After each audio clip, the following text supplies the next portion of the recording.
Buenas tardes, América Latina. Buenas noches a los que nos siguen desde España. Volvemos con Macondo otro jueves para hablar de lo que sucede en nuestra América. Con Marco y Leandro desde Argentina. Los dos están en Argentina y con Ina desde algún lugar del mundo, por eso de vacaciones. Así que ese programa se pregraba unas horitas antes. Me están haciendo ese gran favor mis compañeros. Bueno, hoy toca hablar de Venezuela porque las elecciones están a la vuelta de la esquina, literalmente. Hoy arranca oficialmente la campaña para las presidenciales del 28 de julio. Además, el país acaba de reanudar sus conversaciones con Estados Unidos. Según el presidente Nicolás Maduro, ha sido una decisión que había estado meditando durante varios meses después de que Washington le lanzara la propuesta. Recordemos que el año pasado se han logrado ciertos avances en esas negociaciones. Se habían celebrado, si se acuerdan, en Qatar, en Doha. Estados Unidos hasta llegó a levantar algunas de las sanciones impuestas sobre el sector petrolero y sector minero. Se acordó la liberación de Alex Saab a cambio de los mercenarios estadounidenses implicados en la intentona golpista contra Nicolás Maduro. Pero después la cosa se volvió a estancar, Washington reimpuso las sanciones y bueno, a ver qué pasa, qué resultado va a tener esta nueva ronda de conversaciones. Vamos a ver cómo está la cosa a unas semanas de las elecciones presidenciales a las que se presentan 10 candidatos, cuáles son sus proyectos, qué proponen para Venezuela. Vamos a actualizar todo eso que llevamos un rato sin hablar de ese país y ya era hora. Y también iremos a Uruguay, aunque Leandro Grille no está allí. Vamos a hablar del paisito. Acaban de celebrarse las elecciones primarias de cara a las presidenciales de octubre y finalmente ya se sabe quiénes se van a postular para sustituir a Luis Lacalle Pou en el cargo presidencial. Yamandu Orsi por parte de Frente Amplio, que ha tenido un gran desempeño electoral, y Álvaro Delgado por el Partido Nacional, que perdió más de 100.000 votos con respecto a las elecciones pasadas. ¿Qué conclusiones podemos sacar de esta interna? ¿Cuál es el panorama de cara a las presidenciales? ¿Cuál es el panorama social de Uruguay? Y finalmente, ¿quién tiene más chances de ganar en este octubre de 2004? Hoy de todo esto nos hablará Leandro Grilla. No se olviden de suscribirse a canal de Caras y Caretas, en el que estamos emitiendo ese programa, ponerle un me gusta, dejar el comentario y si quieren, si les parece bien, mandar alguna donación para que siga y siga y siga Macondo. Vamos a arrancar. ¿Qué tal, Lina? ¿Cómo estás? Mientras esperamos que Leandro acaba de volver, yo les cuento que estoy acá en Buenos Aires de nuevo. Me fui de Tegucigalpa, Honduras, maravillosa capital, con un montón de cosas para contar en algún otro programa sobre cómo está el proceso que encabeza Xiomara Castro. Pero vamos a arrancar con el tema Venezuela porque este 4 de julio, o sea, hoy empiezan oficialmente las campañas. Si uno sigue las redes sociales de los diferentes candidatos, las campañas como tal empezaron hace semanas. De hecho, hay imágenes, yo diría, casi cotidianas de actos. Pero hoy empieza y salieron los primeros spots oficiales de cada uno de los candidatos. Y estamos en la recta final de lo que van a ser estas últimas menos de 3 semanas para determinar quién será el próximo presidente para los próximos 6 años, nada más y nada menos que en Venezuela. Y para no hacer esta introducción tan larga, tenemos hoy el gusto de contar con nosotros con Jennifer Mujica, que es del Movimiento Futuro de Venezuela, que además Jennifer ha estado viviendo en Argentina, conoce la región, así que es una venezolana latinoamericanista, si me permite presentarla de esa manera. Y dándote la bienvenida, Macondo, preguntarte tu primera impresión, estando ya a pocas semanas de la elección, sobre cómo se vienen preparando las diferentes fuerzas políticas adentro del país para empezar en una elección que me da la impresión tiene ciertos anuncios de que habrá tormenta y aguacero aquel 28 de julio, político me refiero. Pero bueno, Jennifer, bienvenida. ¿Cómo estamos en Venezuela hacia las elecciones? Muchísimas gracias, Marco, Ina, por la invitación, compañero también desde Uruguay, aunque esté en Argentina. Bueno, hablarles de Venezuela es hablarle de, por supuesto, una de las elecciones más importantes en la geopolítica en la actualidad. casualmente coincide con el año electoral también en Estados Unidos. Y si me preguntasen cuáles son las principales pinceladas o las primeras ideas que se pueden notar en medio de esta contienda política, bueno, primero, la diversidad de candidatos por parte de la oposición venezolana. De los 10 candidatos versos al proyecto político del actual presidente, el presidente Nicolás Maduro. Sin embargo, si pudiera perfilar 2 o 3 grandes contrincantes, lo pudiera resumir en tal vez Antonio Ecarri, Edmundo González y por ahí tal vez Benjamin Rousseau, que es un comediante venezolano. Son tal vez los perfiles que realmente pueden levantar algún porcentaje de votos en el país. Sin embargo, sabemos que esta elección está marcada también por un gran clima que no es objetivo en medio de la situación venezolana. Es que es un país que tiene un asedio, es un país que tiene un bloqueo, y esto hace que las condiciones electorales estén de forma condicionadas por más de 900 sanciones, por un periodo muy conflictivo en nuestro país desde 2015. Yo creo que este es el principal tema de fondo para poder entender la situación política venezolana. No se van a unas elecciones en condiciones normales, democráticas, como en cualquier otro sistema político en el mundo, sino que hay unas condiciones previas. Esto, a su vez, va de la mano con parte de la oposición que apoya al candidato Edmundo González, que son quienes han solicitado abiertamente las sanciones en nuestro país. Entonces tenemos como el otro sector que confronta, que disputa el poder en Venezuela, es quien de una u otra forma ha estado vinculado a solicitud de esta inestabilidad en el país. Y bueno, después del hecho de las sanciones y el bloqueo, podemos entender todo lo que ha atravesado Venezuela. Ha atravesado una migración importante, ha atravesado un tema económico súper complicado, temas de abastecimiento, temas de servicios públicos. Sin embargo, llega en un año donde hay una recuperación y una estabilidad política, podríamos decirle inédita. Creo que no estaba dentro de los pronósticos. Estas semanas surgieron las cifras de que tuvimos la menor inflación en los últimos 36 años, que esto es un número sorprendente, obviamente. Entonces, bueno, diría Marcos, Ina, Venezuela nunca deja de sorprenderte. Entonces, en este clima, más o menos se encuentra Venezuela hoy en día, y como mencionan, hoy arranca oficialmente la campaña electoral. Jennifer, Leandro te habla desde, en el día de hoy desde Argentina, habitualmente desde Uruguay.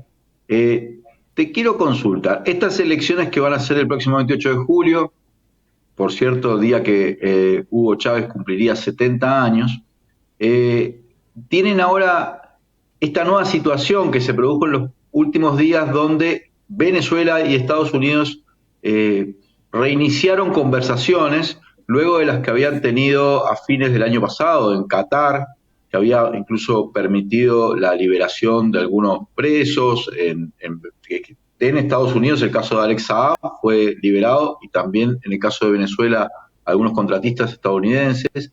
Estas nuevas conversaciones, esta ronda que ya el propio Jorge Rodríguez y Héctor Rodríguez han anunciado que se hicieron por lo menos a nivel virtual. ¿Qué se espera de estas conversaciones y puede influir en algo en el contexto electoral? Bueno, yo considero que las negociaciones o la voluntad de negociación nunca ha estado totalmente rota. Ha existido periodos de mayor acercamiento o menor acercamiento, pero nunca ha existido un no diálogo o una no conversación. Ha estado más tensionado, menos tensionado. Esto considero también que el presidente haya aceptado, mencionó textualmente que después de varios meses de analizarlo, aceptó. Yo creo que primero hay un reconocimiento de ambas partes en el sentido de la posibilidad de la reelección del presidente por parte de los Estados Unidos, y que tiene que haber un canal de comunicación abierto ante lo que vaya a suceder también en Estados Unidos en las elecciones, bien sea con los demócratas o con los republicanos. Yo creo que en ese sentido es realmente el retomar las negociaciones, las intenciones. Segundo, que mencionaba que no hubo una ruptura total, porque no hubo un incumplimiento, como parte de la oposición venezolana menciona, por parte del Acuerdo de Barbados, ya que ahí textualmente decía que se iba a trabajar en los derechos políticos de los sectores de la oposición venezolana, pero no decía textualmente sobre el caso de María Corina Machado, que es una de las cosas que alega la oposición venezolana, que después de esto es donde se iba a dar la ruptura del no acuerdo o el no reconocimiento y no cumplimiento del acuerdo. Otro de los temas muy importantes que creo que tienen que estar sobre la mesa es esta licencia 44, donde, bueno, el petróleo venezolano estaba en venta internacional, en precio internacional, y no hubo la renovación de esta licencia. Yo creo que nuevamente se tiene que poner sobre la mesa porque en ciencia cierta esto objetivamente en términos económicos es lo que garantiza, la venta de petróleo en Venezuela es lo que garantiza una mayor estabilidad económica en nuestro país, más allá de otros sectores que se han venido recuperando y ha habido una insistencia de invertir en otros ámbitos económicos, pero bueno, sabemos que Venezuela tiene una dependencia importante en el tema del petróleo y bueno, y Estados Unidos también tiene una necesidad de materia energética evidente, producto de sus conflictos y su participación en la geopolítica mundial.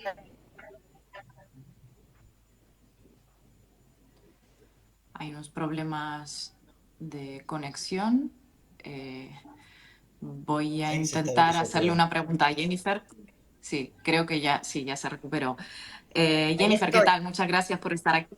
Sí, te quería preguntar sobre un poco más sobre la oposición venezolana. ¿Qué papel ejerce ahora mismo María Corina Machado, que está inhabilitada para las elecciones, pero tiene toda la pinta de estar en campaña y que el programa que propone la oposición para el futuro de Venezuela está directamente elaborado por ella? ¿Qué proponen en su programa? ¿Cuál es su propuesta en materia económica, en materia social? Si nos podrías contar un poco, porque he ojeado un poquito una cosa que se llama Tierra de Gracia y así bien escondido de eufemismos, pero yo diría que es un poco la motosierra caribeña, ¿no?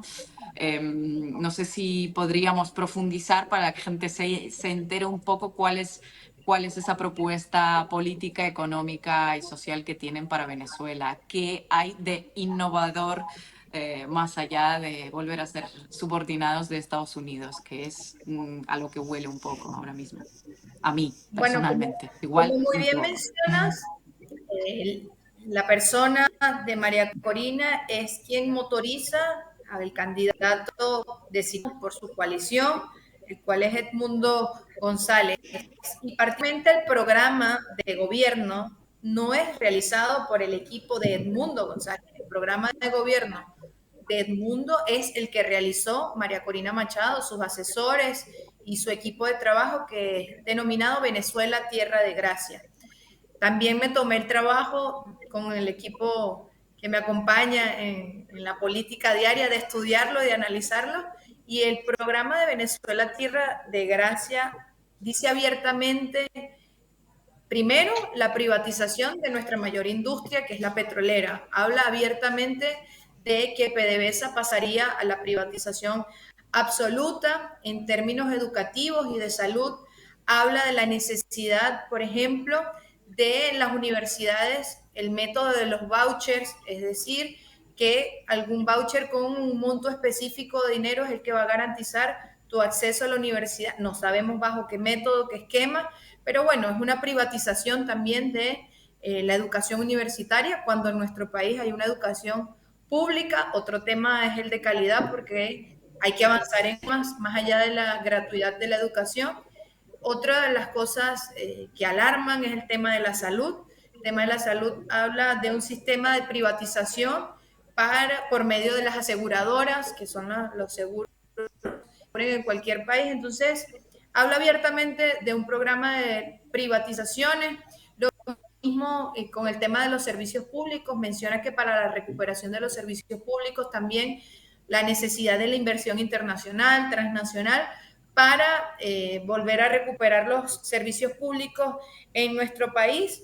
Y bueno, es una motosierra caribeña, como muy bien mencionas, anunciada y está totalmente transcrita. Se puede encontrar en cualquier página web, está en internet, porque bueno, es digno de estudiarlo para ver el fondo, ¿no? Ver la contrapropuesta de lo que se está jugando en Venezuela. Es profundizar, mejorar, transformar el modelo que tenemos o un cambio totalmente radical del modelo venezolano a la privatización.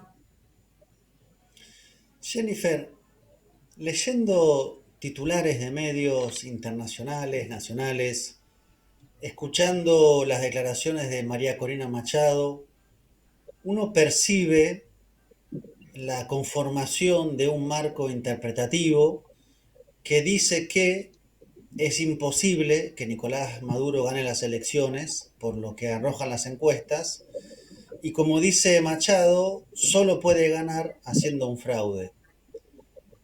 Si bien Venezuela es complejo, en algunas cosas 2 más 2 suele ser 4, y da la impresión que hay una suerte como de anticipación, ¿no? De preanuncio, de que no se va a reconocer el resultado si gana Nicolás Maduro.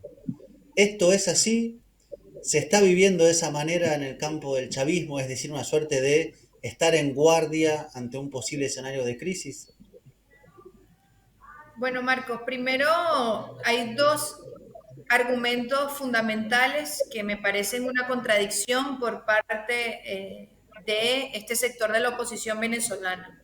Uno es la no firma del reconocimiento de los resultados, es decir, hubo un llamado nacional a los 10 candidatos para el reconocimiento de los resultados electorales. ¿Por qué se participa si no se va a reconocer el resultado? Puede ser parte de una estrategia. Otro de los grandes argumentos que generan grandes contradicciones en este sector de la oposición venezolana es por qué organizar los testigos en los llamados comanditos. Es decir, si va a haber un no reconocimiento del resultado, ¿por qué llamar a la organización y a la presencia de los testigos? Entonces, estos dos argumentos tal vez nos anuncien, nos alerten que hay todo un esquema de no reconocimiento por parte de lo que pueda suceder. Esto lo podemos asociar con un reavivamiento enorme en la movilización y en la estructuración de la fuerza política del chavismo. Nosotros le llamamos acá a eso maquinarias, y en este recho el presidente durante el último mes se ha visto cómo el chavismo, cuando se organiza, se conforma en maquinaria, reaviva tal vez el descontento, reaviva al sector crítico del país. Fernando, que hay error.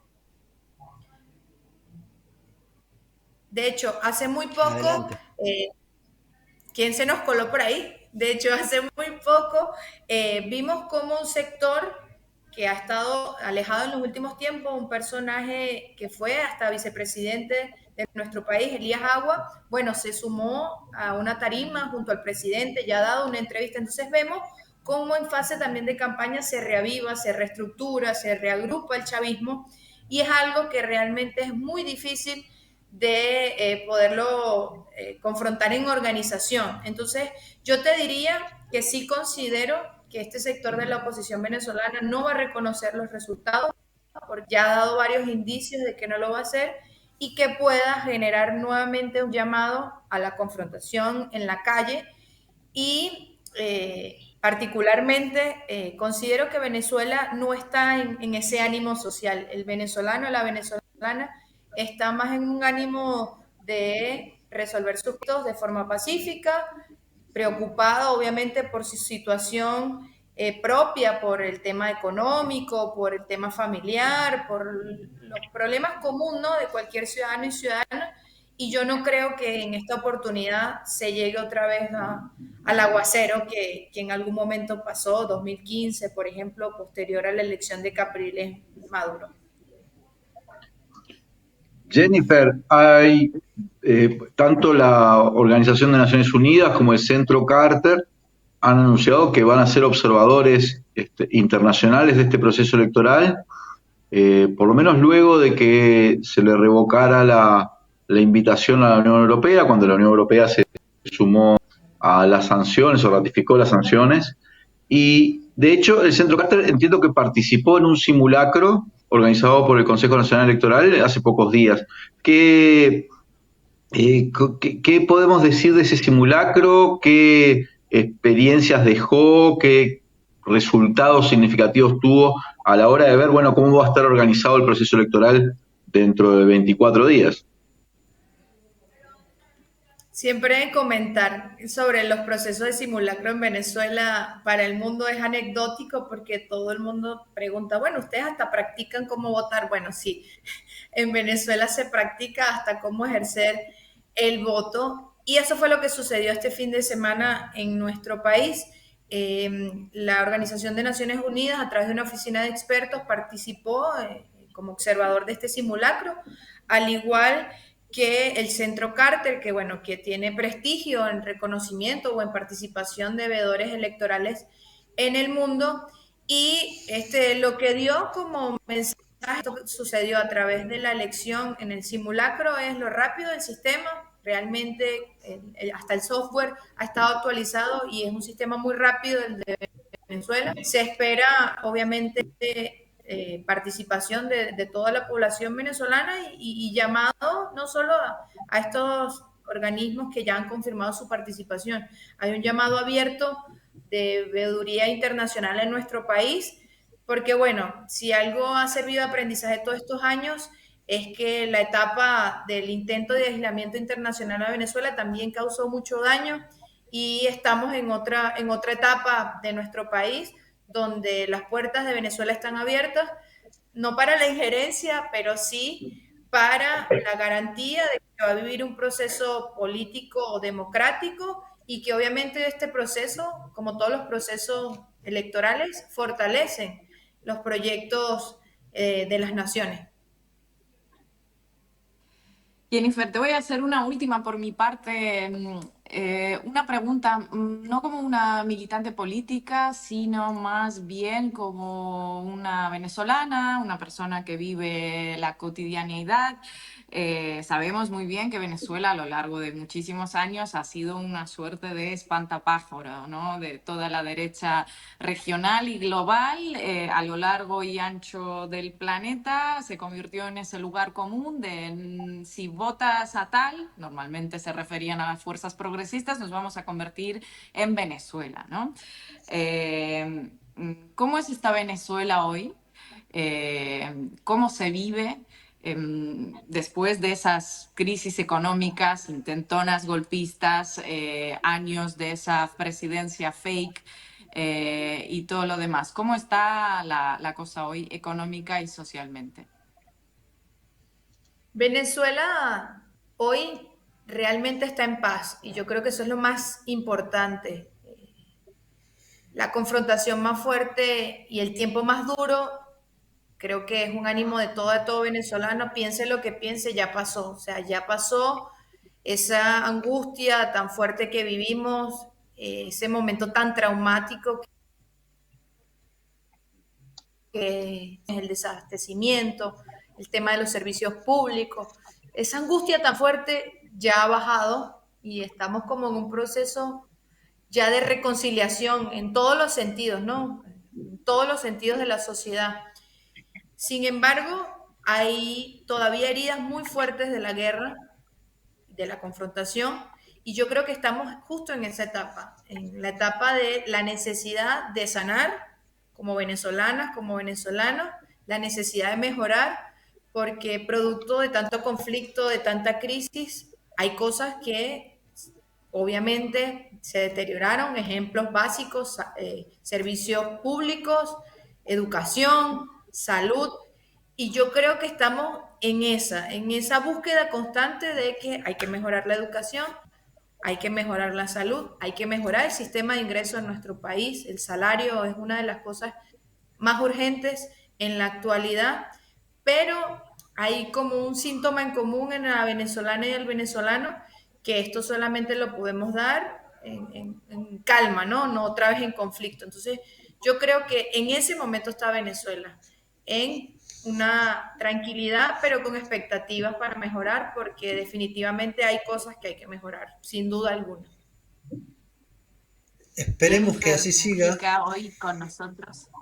Sí, Que siga así efectivamente y que mejore, y ya sabemos que tienes que ir a la marcha, que el arranque de campaña te solicita ahí. Muchísimas gracias por estar con nosotros en Macondo y toda la suerte.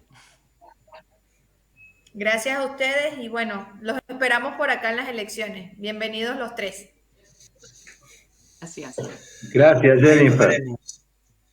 Yo ya estoy me invitan así, ya estoy yendo, ¿no?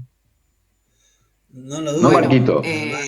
Marco, Vos sos un tú que hombre has del Caribe. estado hace nada en Venezuela, cuéntanos cómo ha sido, qué sensación tienes de cara a este final 28 de julio. Bueno, retomo lo último que decía Jennifer. Ha cambiado mucho Venezuela, en muchos sentidos, ¿no? En lo económico hay una sensación de mejorías parciales o fragmentarias, pero mejorías. Y en lo político en los últimos años hubo una suerte de evaporación relativa, pero notoria, de la extrema polarización que se vivía en Venezuela, que hacía muchas veces irrespirable e inconversable entre sectores políticos enfrentados. Lo que pasa es que ahora hay una suerte como de, bueno, reconstrucción de una polarización en un conflicto que se plantea, yo diría, en términos existenciales, casi de cada parte, donde ambos, el gobierno y María Corina Machado a través de Edmundo González, dicen que van a ganar. Yo no sé qué va a pasar, evidentemente faltan 3 semanas, pero por eso le preguntaba a Jennifer, lo que se percibe es la construcción de una gran narrativa que va instalando progresivamente, pero de forma ininterrumpida, la idea de que Maduro solo puede ganar haciendo fraude. De hecho, María Corina Machado lo dice muy abiertamente.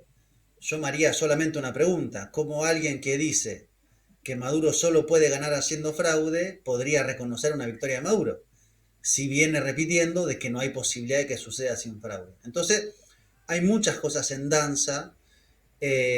No sé, porque no tengo el termómetro más fino, cómo está el ánimo en las calles. Sí, en general, amén de la cuestión más estrictamente movilizada de cada sector, hay también más enfoque en la resolución de las cosas diarias, pero hay que ver si la campaña también modifica esa nueva realidad venezolana, donde cada quien está en términos generales más preocupado por el día a día y vuelve a introducir altas dosis de polarización, politización en la sociedad. ¿Y cómo se expresa a la hora de votar? Dato central que habrá el 28 de julio, porcentaje de votación.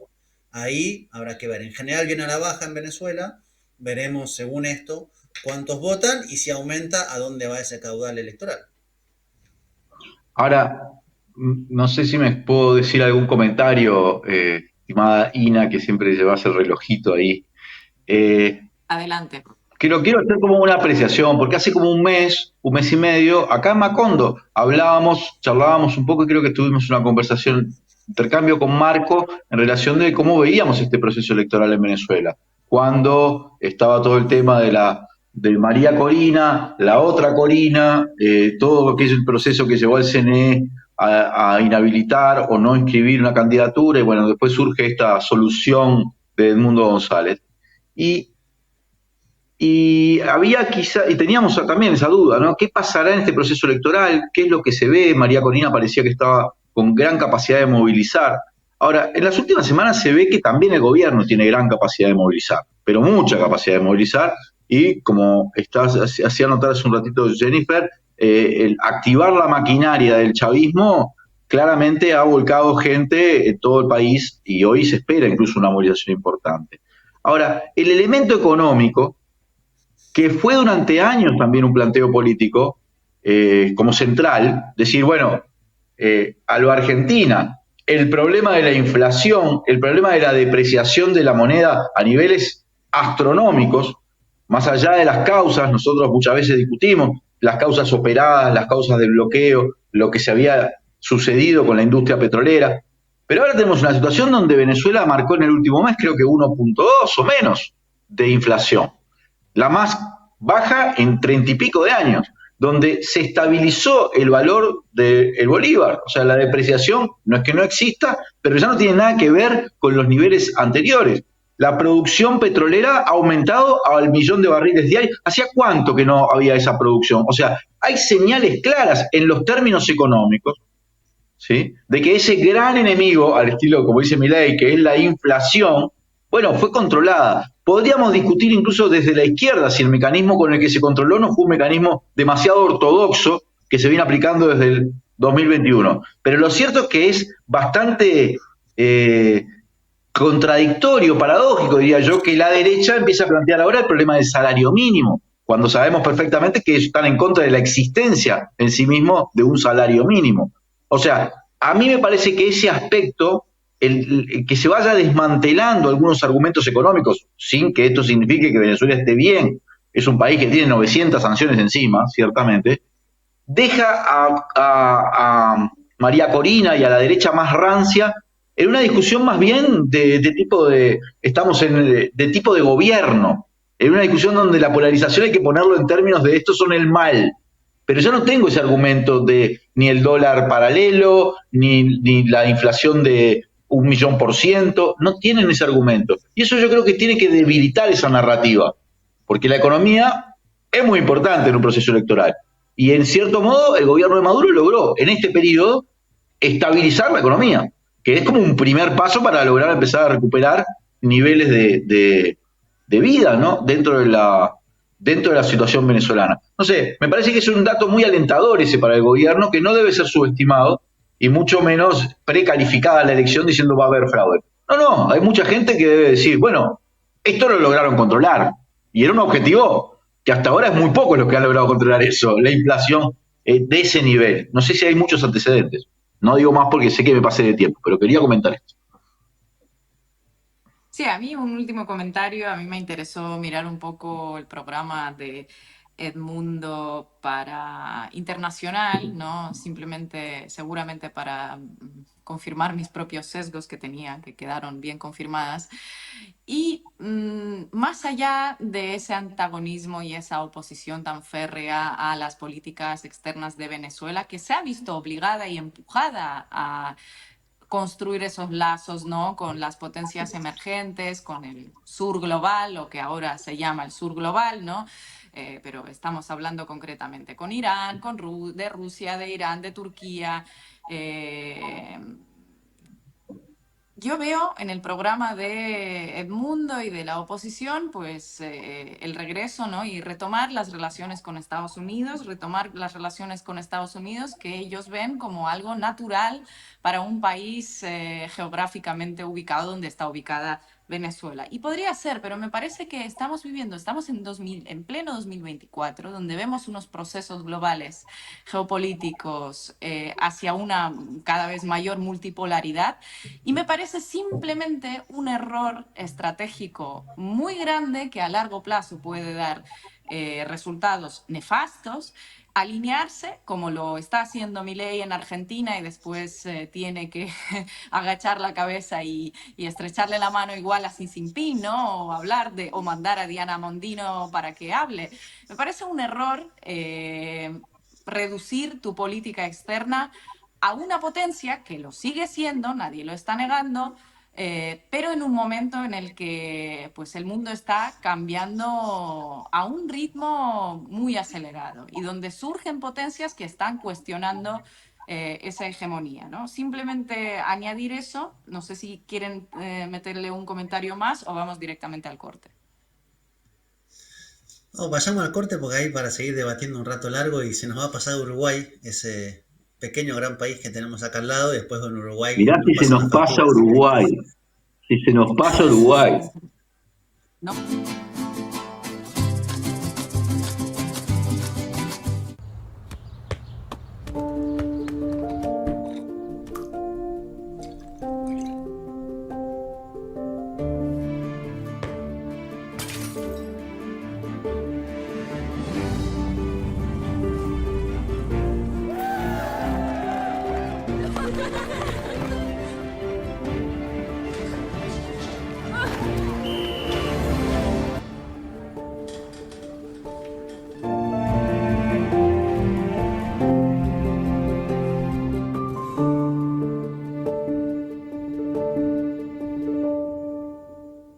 Los uruguayos tenemos un montón de soluciones. Pero sin Navidad, con Navidad, con Navidad, sin Navidad, sin Navidad, sin Navidad, con Navidad, con Navidad, con Navidad, sin Navidad, sin Navidad, con Navidad, Navidad. si en 30 años te brindamos todas estas soluciones, imagínate cómo serán los próximos. Vamos por más. Con Navidad, con Navidad. En un mundo saturado y hasta abrumado por la información, es vital apoyar un medio de comunicación alternativo que desafíe el status quo, que aporte una perspectiva diversa para pensar de forma crítica y hacer aportes a la construcción de un futuro más sustentable. Es una voz para aquellos que no tienen voz en los medios hegemónicos. Es una plataforma para las ideas innovadoras y las voces disidentes. Apoyar a Caras y Caretas es fomentar la libertad de expresión y la diversidad informativa. A veces estamos muy en la chiquita. Y si no, mira. Sí, ponele choclo, picles, ¿te gustan? Dale, ponele todo. Total es gratis. Estamos tan en la chiquita que barremos cualquier tipo de límite. ¡Epa! ¡Qué boquita! Pero, aunque parezca que hasta los más chiquitos están en la chiquita, solo parece. Tomá. Pateala, campeón, porque los uruguayos somos grandes, de corazón. No estés en la chiquita. Pensá en macro. Cuanto más compras, menos pagás. Macromercado es negocio. En lo que va del periodo, el recorte en la ANEP supera los 150 millones de dólares. Pueden y deben rendir más. Que no te recorten el futuro. FENAPES.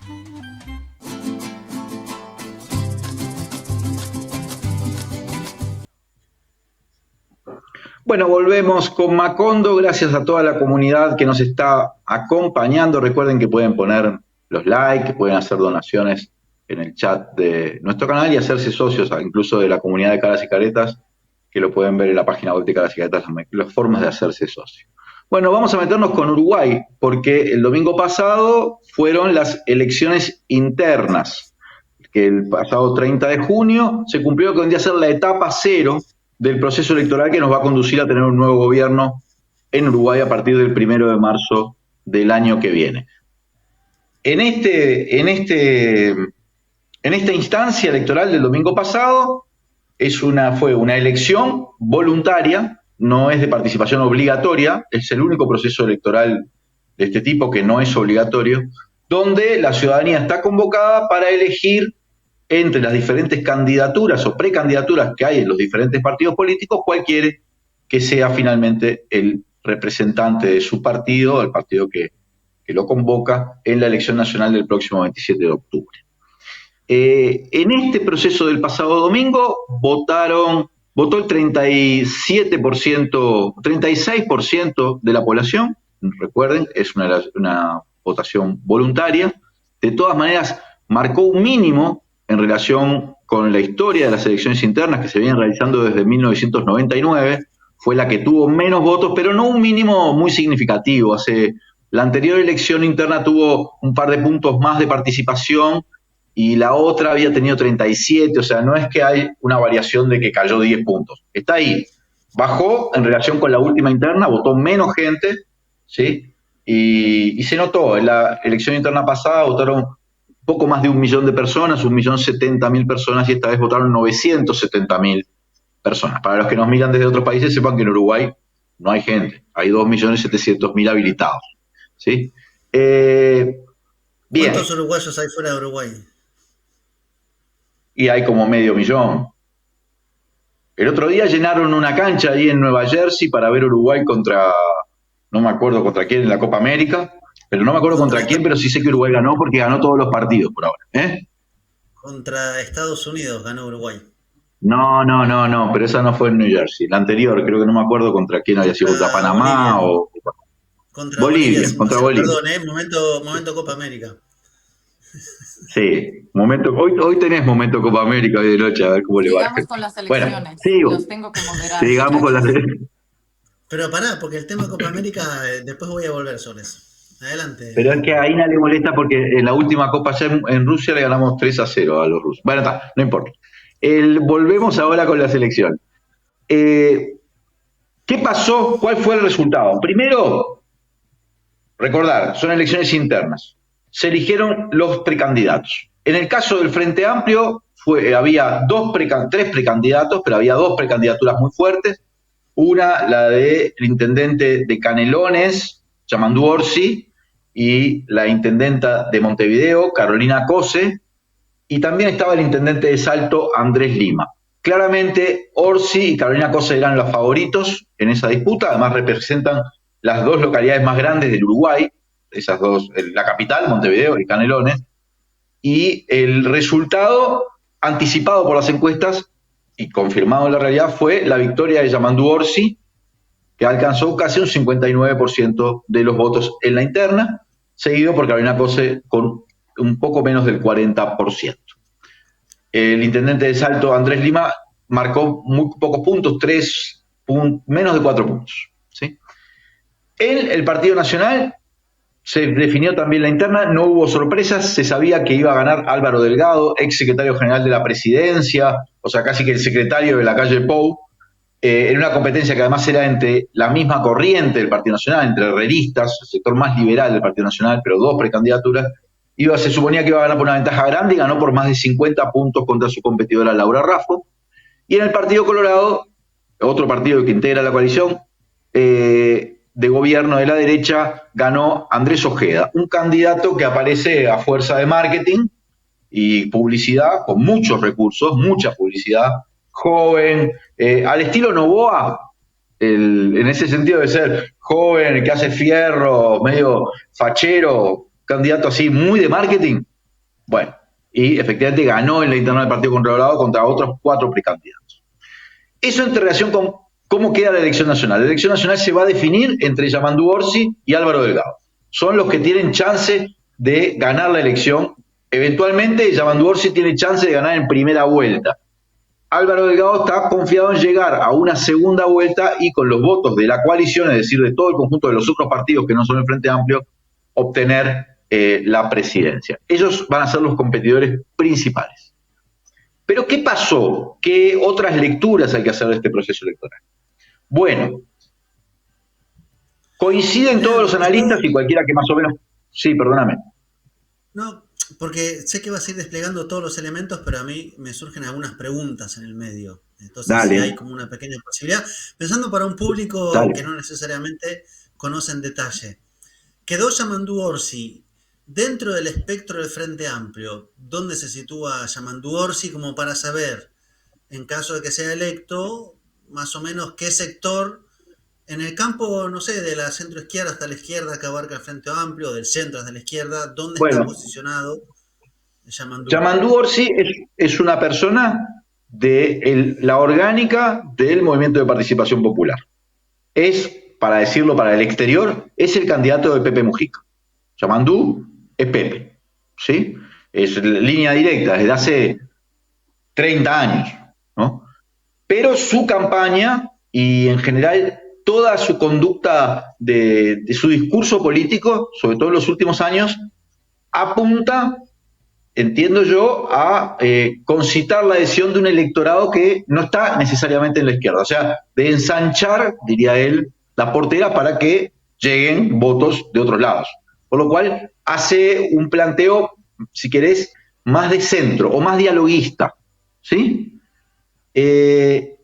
Además, es el intendente de Canelones, que se considera siempre como un departamento síntesis del Uruguay, en el sentido de que es el departamento que le sigue a la capital y además el más próximo, pero que también tiene toda una parte rural, toda una parte que se conecta con el interior del país. Porque esa contradicción un poco en el Uruguay existe o está instalada, o por lo menos en el imaginario, entre la capital y el interior. Entonces, como que Yamandu Orsi genera simpatías en ambos territorios.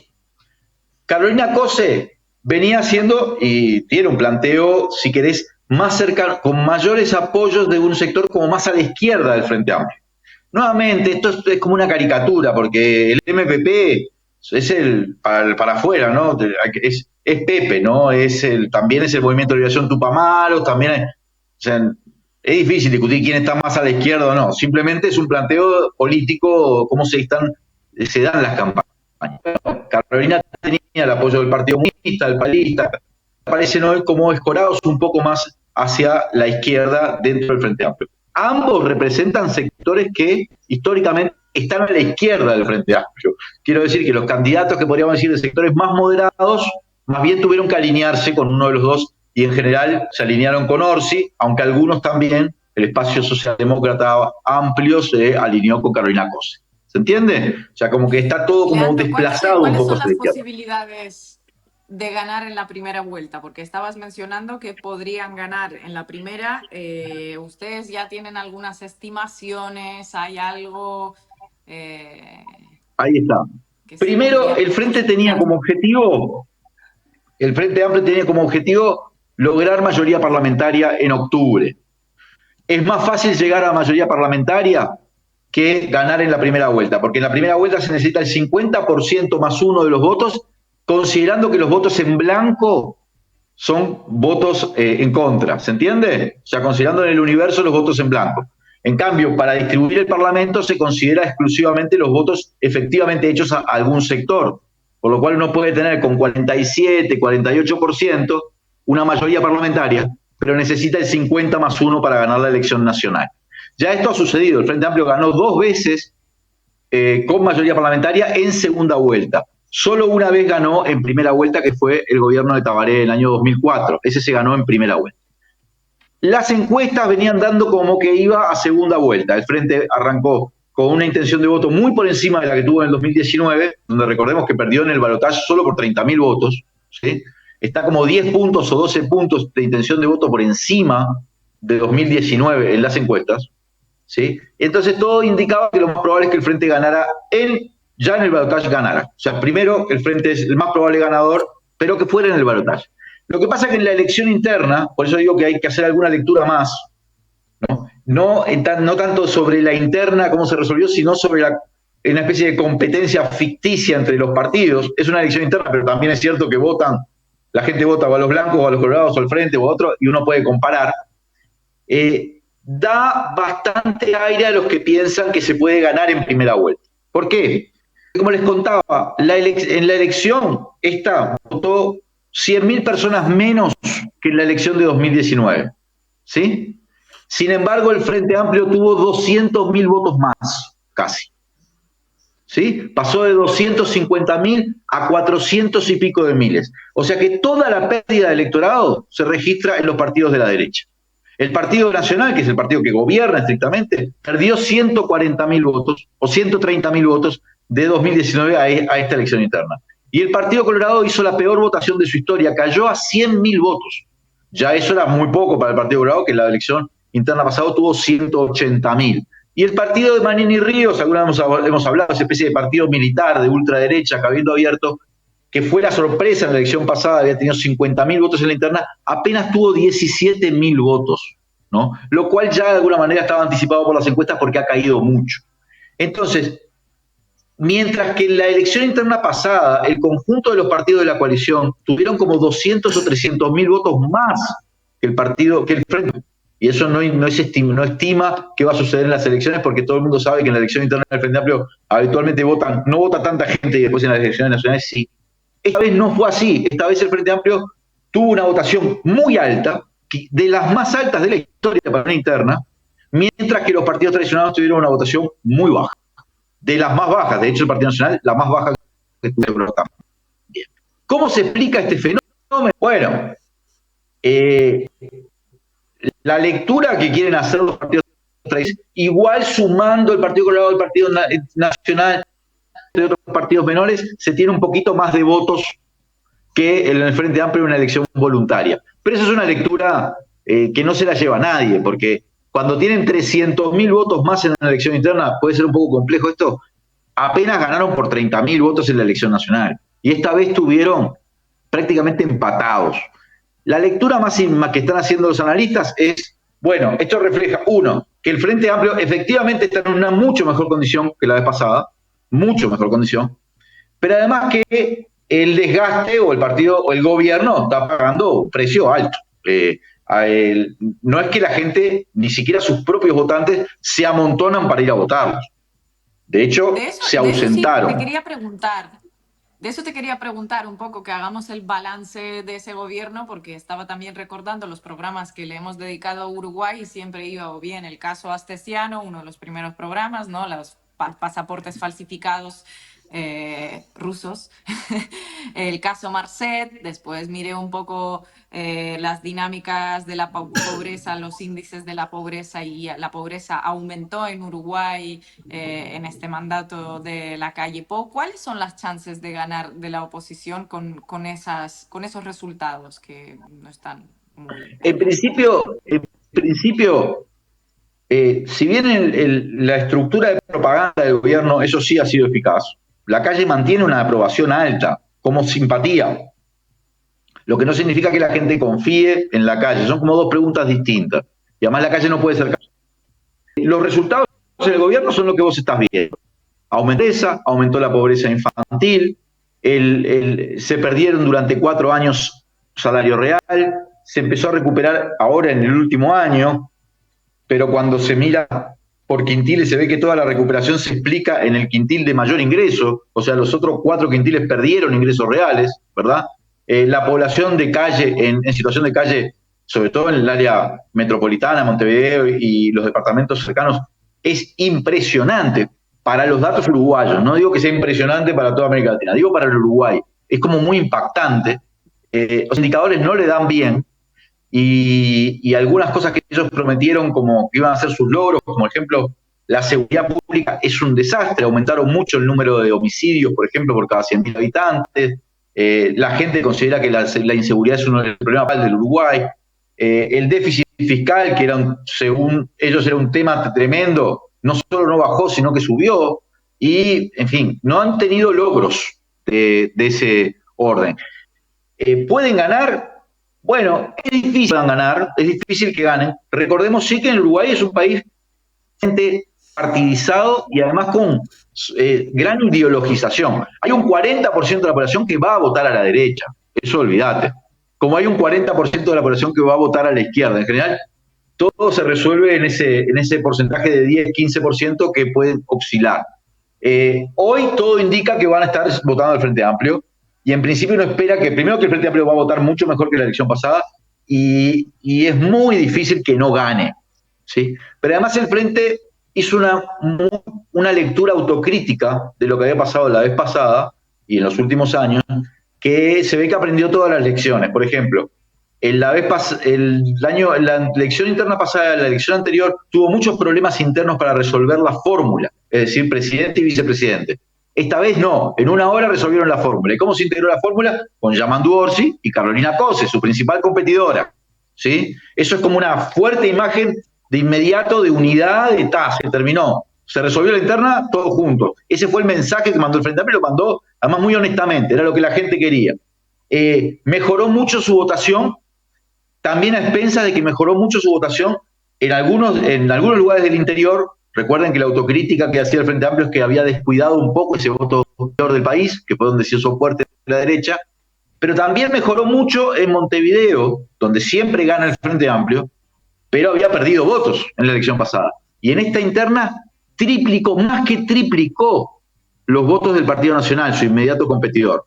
El Partido Nacional tuvo su peor votación en Montevideo, 17% llegó, y el Frente Amplio tiene más del 50%. Y eso, estamos hablando de prácticamente la mitad del país, ¿no? El Frente no solo garantiza que va a gobernar nuevamente Montevideo, sino que ya tiene una base electoral en el área metropolitana que es como muy fuerte.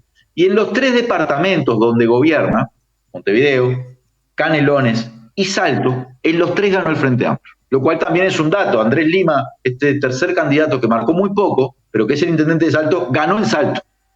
Ganó el Frente Amplio y además él ganó la interna, lo cual lo fortalece para adentro. Dice, bueno, yo no tenía chance de competir a nivel nacional, pero gano yo y el Frente gana. Entonces, Hoy, y algunos errores que cometió el Frente Amplio en la elección pasada, los cometió ahora el Partido Nacional. Tuvo mucho problema para resolver la fórmula y eligió una fórmula curiosísima, poniendo como candidata a vicepresidenta a una persona que viene del Frente Amplio, que viene de ser presidenta de un sindicato, pero que tiene mucho rechazo frente amplista porque es como una, ¿cómo le dicen? Panqueque, de una persona que no genera adhesión. Pero es la estrategia que tiene la derecha ahora para decir, voy a juntar votos también desde la izquierda. ¿Junta votos de la izquierda? Es difícil, pero lo que sí fue abucheos en el acto, la misma noche de la elección interna, cuando Álvaro Delgado anunció que Valeria Ripoll, esta ex sindicalista y ex frente amplista, iba a ser su candidata a vicepresidente. Hay que escuchar a la gente abucheaba, la insultaba, es como muy traumático. Están procesando ese trauma a pura entrevista televisiva, porque es cierto que los medios hacen un trabajo encomiable para lograr potabilizar esa candidatura. Hoy todo indica que el frente va como, sí.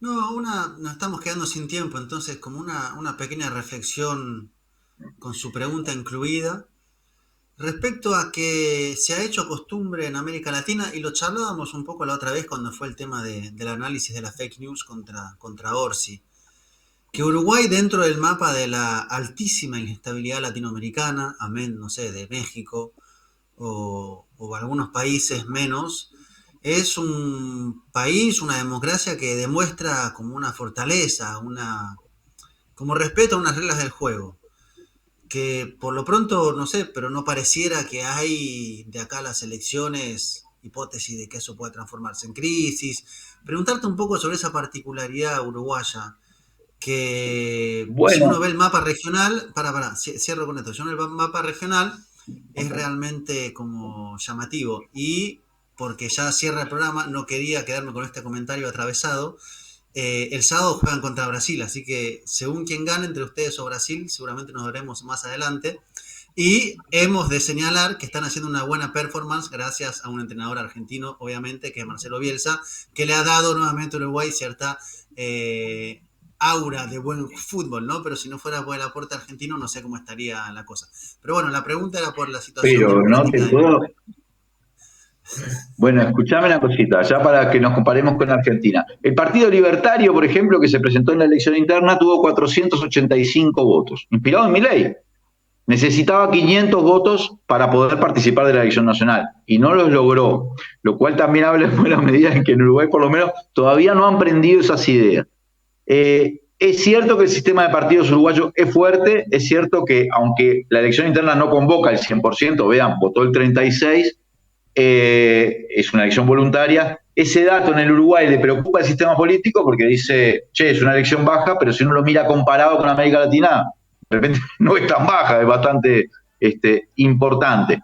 La izquierda uruguaya sigue, incluso procesó su derrota en la elección pasada con mucha unidad. Sigue muy fuerte y hay un porcentaje de la población que es muy cercano al 50% de la población que se considera a sí mismo frente amplista. Y la derecha lo que ha generado ahora es que sus partidos tradicionales ya se comportan como una coalición de arranque. Existen, pero ya asumen que son que se puede votar colorado, blanco, y eso es más o menos votar una expresión de lo mismo. Eso ha estabilizado mucho, estabiliza mucho el sistema de partidos con sus características.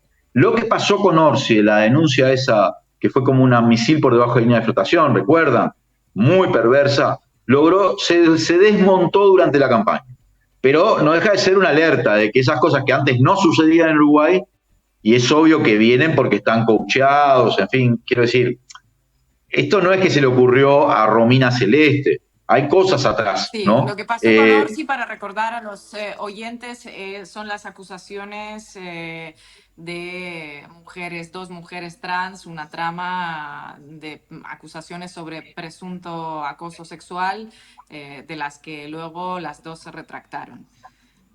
Y fíjate cómo no influyeron en nada y que ha sacado más, o sea, una cantidad de votos muy importante, que no Yo creo que influyó de no, alguna no, manera este caso.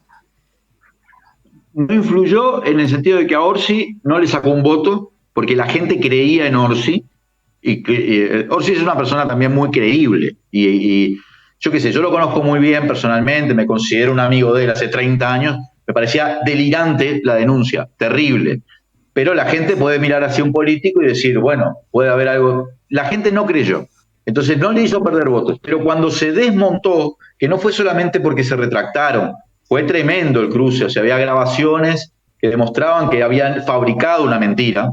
De hecho, Romina Celeste está presa por esto, y la otra está procesada sin prisión, o en prisión domiciliaria, no recuerdo. Cuando se desmontó, sí quiero decirte que me parece, a mí me da la impresión de que le agregó votos.